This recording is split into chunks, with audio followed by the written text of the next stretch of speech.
Non, pas du tout. Ce qui m'a frappé, moi, c'est l'arrogance du président de la République et son mépris. L'arrogance, il s'est présenté comme un donneur de leçons à la population française, alors que je crois que la population, dans sa grande masse, attendait plutôt des excuses de la part du président de la République et des réponses aux préoccupations concrètes qui ont été mises sur la table ces dernières semaines, ces 5 dernières semaines, dans le cadre du mouvement des Gilets jaunes. Qu'est-ce qu'il aurait dû faire le président de la République ce soir? Il aurait dû faire de grandes annonces lors de ses vœux? Eh bien, pourquoi pas?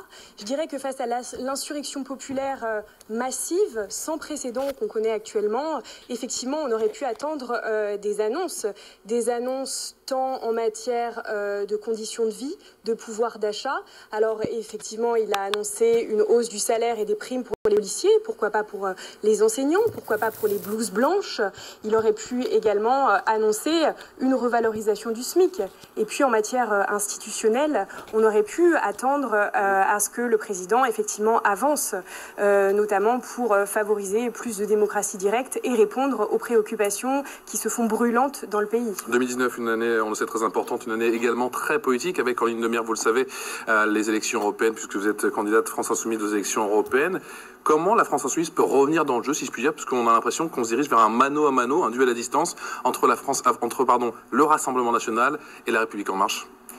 La France Insoumise met en cause une Europe qui est actuellement antidémocratique, qui est austéritaire, qui est un carcan pour les peuples.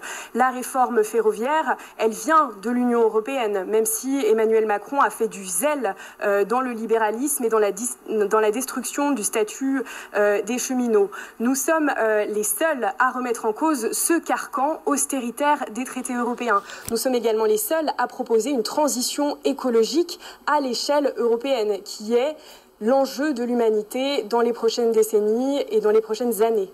Merci d'avoir été avec nous, Jeanne Chevalier, en direct sur ce plateau, bien sûr pour réagir à ces vœux du président de la République. Bonsoir Sébastien Chenu, vous êtes porte-parole du Rassemblement.